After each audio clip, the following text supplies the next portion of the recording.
Magandang araw po sa ating lahat. So nagbabalik po tayo sa ating panibagong video. And ito po, ipapakita ko sa inyo yung 21 days after ng transplanting natin. Later on, ma-explain ko po sa inyo kung ano po yung days after transplanting at days after sowing. Sa ngayon po, nakikita ninyo na malalaki na po sila. Ito na po yung 21 days after nating maitanim yung ating mga punla. So ayan, tinitignan namin siya, ini-inspection namin kung kumusta na ba yung mga vines, mga dahon, and yung mga bulaklak. So Disyembre po ngayon and medyo mahangin po. Ang problema po namin ngayon is that yung mga vines po talaga is pumupunta sa daanan instead na dapat nasa plot siya.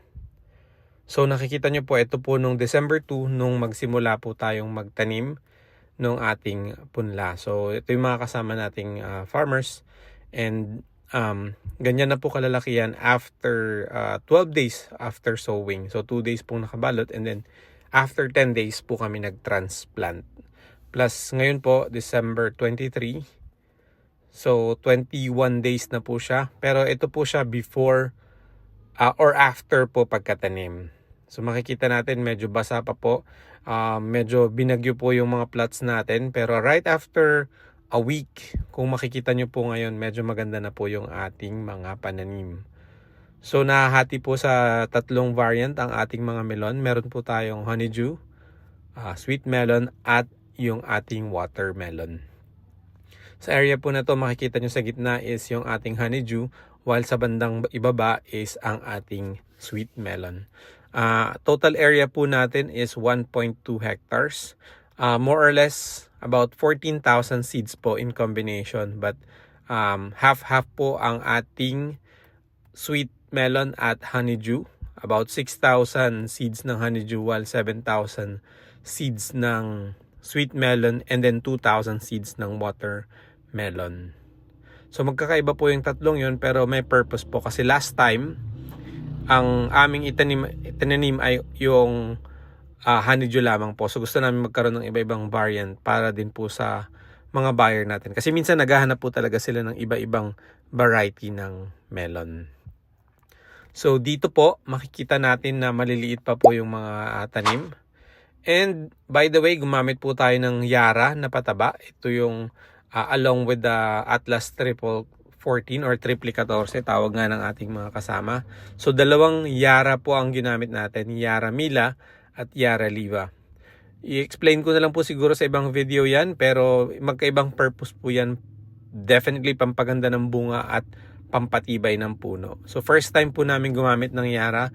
Later on or sa mga susunod na content siguro i-share ko po kung ano po yung naging epekto ng Yara. Pero this is a Norwegian fertilizer po. So mas mahal siya as compared to the usual fertilizer. So yan yung ating mga pakwan or yung ating watermelon. Mapapansin nyo yung dahon is ibang-iba compared to the other melons. So ang ginagawa po natin is, since mahangin, December po ngayon, actually pinipin po namin yung mga vines para hindi po kumalat or mapunta sa mga daanan na natatapakan po. So ayan, mapapansin nyo, itinatabi po namin, pero maingat po namin itinatabi para naman po hindi siya masira. Ngayon, meron pong mga infested na dahon, makikita nyo butas-butas. Pero mare-resolve po yan sa pamamagitan ng insecticide. Siyempre yung mga safe insecticide and approved po ng FDA. Yan, so nag-start na po siyang magkaroon ng maraming bulaklak, pero hindi po maiwasan na may mga butas pa rin po yung dahon. At kung napapansin po natin na medyo aggravated or dumarami yung mga butas-butas na dahon, ay dapat po alagayan natin ng insecticide yung ating mga pananim. So marami po kaming nakita, may mga uod, may mga iba-ibang insekto, pero po madadaan yan sa insecticide. Okay? So every 3 days po, or depende sa kalagayan ng lupa, nagpapatubig din po kami, or nakaabang din po yung ating irrigation dito. So alam naman po natin na ang pag-aalaga ng melon ay nagre-require ng maayos na irrigation, of course proper sunlight, and yung pag-aalaga sa pamamagitan ng mga insecticides, and definitely the fertilizer. So dito po napatabaan na namin siya. First time, gumamit po kami ng Yara na pataba. So like I said, mas mahal po yung Yara compared sa usual na triple 14 or yung ating mga phosphate na pataba.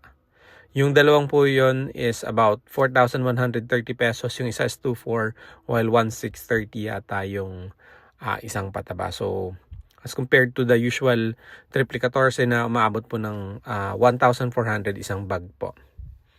Okay, so dito ang ginagawa po namin is itinatabi namin yung mga vines na nasa daanan kasi in 2 days time magpapataba po ulit after ng irrigation.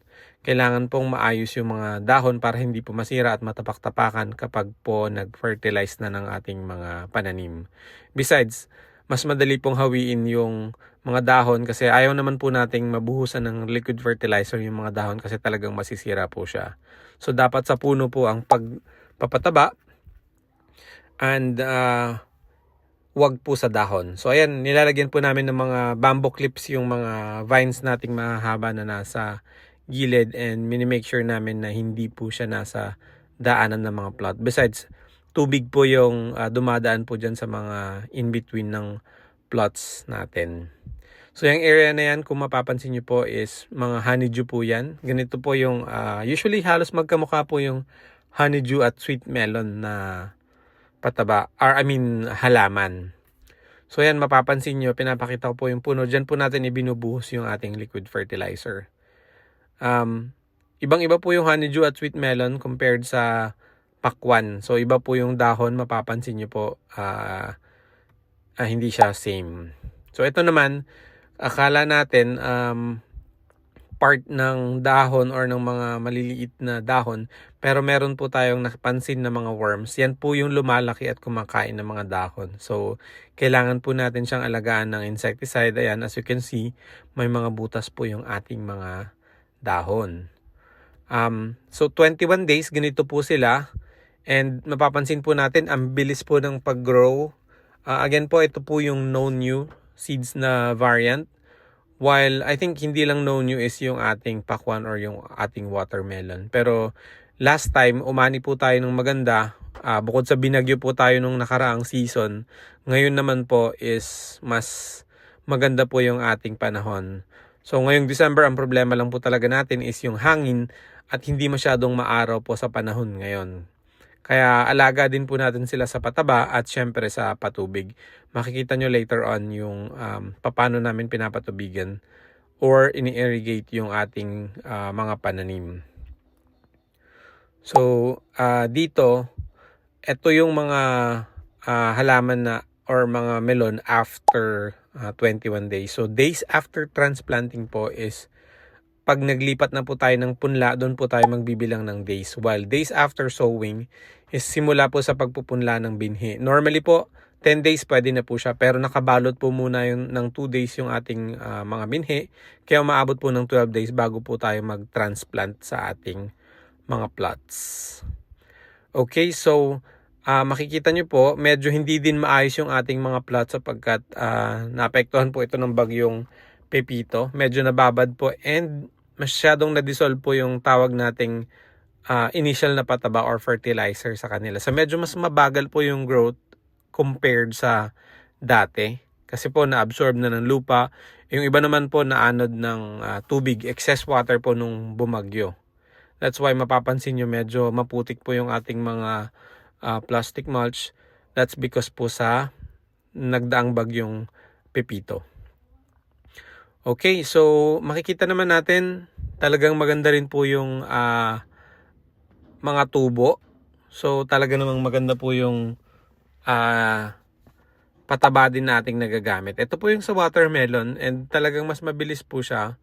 And nagbubunga na po. May papakita po ako sa inyo na isang maliit na bunga yan. So sabi naman po ng ating nabilan na binhi is talagang mas mabilis ang watermelon compared sa honeydew at sweet melon. So, less than 60 days, magsisimula na pong magbunga yung ating mga pakwan or watermelon while ang ating sweet melon at honeydew is as early as 60 days onwards, mag-start na po tayo mag-harvest. And normally, 4 to 8 nabunga po kada puno ang ina-expect natin sa ating mga honeydew at sweet melon. Kung mapapanood nyo po yung mga nakaraang video natin or yung mga nakaraang content, hindi ko po ganun ka na detalye yung ating pagmemelon. Pero ngayon po, marami po akong masishare sa inyo mula po sa mga expenses, tracking, kung kailan ginagawang pagpapataba, ano po yung mga kailangan. Lahat po yan ni-record ko ngayon. Ganoon na rin po sa manpower, sa area, kung gaano kadami, distance, pati po yung sa mga plots.